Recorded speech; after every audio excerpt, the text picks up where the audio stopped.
ನಾನು ಮಂತ್ರಕಲ್ಲು ಶ್ರೀನಿವಾಸ ಗುರುಗಳಂದ್ರೆ ನಾನು 2 ವರ್ಷ ಕಲಿತದ್ದು. ಐ ಥಿಂಕ್ ಒಂದು 2-3 ತಿಂಗಳು ಬಿಟ್ಟು, 1.5 ತಿಂಗಳು 1.5 ತಿಂಗಳು. ಶುರುವಿಗೆ ಸಂಧ್ಯಾ ವಂದನೆ, ಮತ್ತೆ ಪುರುಷ ಸೂಕ್ತ ಮತ್ತೆ ದೇವರ ಪೂಜೆ ಇದರ ಸಮಯಕ್ಕೆ ನಾವು ಹೋಗಲಾಗಿಲ್ಲ. ಬಟ್ ಎಂಗಳ ಮನೆಯಲ್ಲಿ ನಿತ್ಯ ಪೂಜೆ ಇದ್ದು ಅದಕ್ಕೆ ನಾನು ಓದಲೇಬೇಕಿತ್ತು ಒಂದಲ್ಲ ಒಂದು ದಿನ. ಅದಕ್ಕೆ ನನಗೆ ಸಿಕ್ಕಿದ್ದು ಸಂತ ಕೃಷ್ಣದ ದೇವರ ಪೂಜೆ ಪುಸ್ತಕ. ಸೊ ಅದರ ಶುರುವಿಗೆ ನಾನು ಹಿಂಗೆ ನೋಡಿಕೊಂಡು ಪೂಜೆ ಮಾಡಿಕೊಂಡಿದ್ದೆ ಅಷ್ಟೇ ಹೊರತು ಅದರ ಜಾಸ್ತಿ ಡಿಟೇಲ್ ಆಗಿ ಓದಲೇ ಹೋಗಿದ್ದಿಲ್ಲ.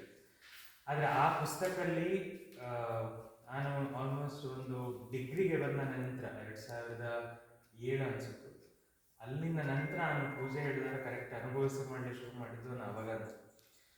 ನಾನೀಗ ಅದ್ರಿಗೆ ಬೇರೆ ನಮ್ಮ ಮನೇಲಿ ಬೇರೆ ಸುಮಾರು ಪುಸ್ತಕಗಳಿದ್ದು ಅದರ ಮತ್ತು ಇದಕ್ಕೆ ನನಗೆ ಒಂದು ಕಂಪ್ಯಾರೇಟಿವ್ ಮಾಡಿ ತೊಳಿ. ಆದರೆ ಇದರಲ್ಲಿ ನಾನು ಕಂಡ ಅಂಶ ಅಂತ ಹೇಳಿದರೆ, ಈ ಪೂಜೆ ಮಾಡುವ ಮಂತ್ರಾಂಗ ಇದೆ ಅದರ ಕೆಳ ಪ್ರತಿಯೊಂದಕ್ಕೂ ಒಂದೊಂದು ಅರ್ಥಂಗ ಇತ್ತು. ಎಂಥದಕ್ಕೆ ಇದನ್ನು ಮಾಡಿತ್ತು ಹೇಳಿ ಅದು ಈಗ ಹೋಗಿ ನಾನು 11 ರೂ ಹೇಳಿ ಒಂದು ಪೂಜೆ ಮಾಡಿಕೊಳ್ಳಿದ್ದೆ ಶಿವ ಪೂಜೆ ಮನೆಯಲ್ಲಿ. ನಾನು ಯಾವತ್ತೂ ಮಾಡ್ತೆ, ಬಟ್ ಈ ಸತಿ ಈಗ ಮಾಡಿ ಅದಕ್ಕೆಲ್ಲ ಕಾರಣ ಆ ಪುಸ್ತಕ. ಎಂತ ಹೇಳಿದರೆ, ಈಗ ಒಂದು ಆವಾಹನೆ ಮಾಡುವಾಗ ನಾವು ಯಾವ ಥರ ನೆನೆಸಿಕೊಳ್ಳಬೇಕು, ನಮ್ಮಂದವೇ ದೇವರ ಆವಾಹನೆ ಮಾಡಿ ಅಲ್ಲಿಪ್ಪ ಪೀಠಕ್ಕೆ, ಅದು ಯಾವುದೇ ಶಿವಲಿಂಗ ಅದಕ್ಕೂ ಅಥವಾ ಸಾಲಿಗ್ರಾಮ ಅದಕ್ಕೂ ಅದಕ್ಕೆ ಆವಾಹನೆ ಮಾಡಿ ಹೇಗೆ ನಮ್ಮ ಮನೆಗೆ ಒಂದು ಅತಿಥಿ ಬಂದಪ್ಪಾಗ ನಾವು ಅವರ ಟ್ರೀಟ್ ಮಾಡ್ತು, ಅದೇ ಥರ ಟ್ರೀಟ್ ಮಾಡುವ ರೀತಿ ನಾವೊಂದು ಯೋಚನೆ ಮಾಡಿ ಭಾವನೆಯಲ್ಲಿ ಪೂಜೆ ಮಾಡುವುದರ ಕಲಿತದ್ದು ನಾನು ದೇವರ ಪೂಜೆ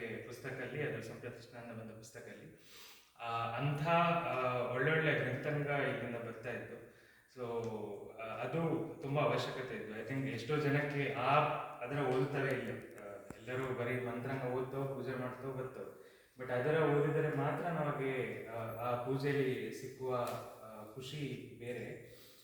ಅದೇ ಥರ ಇನ್ನೂ ಹೆಚ್ಚು ಗ್ರಂಥಾಂಗ ಬರಲಿ ಹೇಳ್ತಾ ನನಗೆ ಈ ಒಂದು ಅವಕಾಶ ಕೊಟ್ಟಿದ್ದಕ್ಕೆ ಅಧ್ಯಕ್ಷರಿಗೂ ಮತ್ತು ಎಲ್ಲ ಗುರು ಧನ್ಯವಾದ ತಿಳಿಸ್ತಾ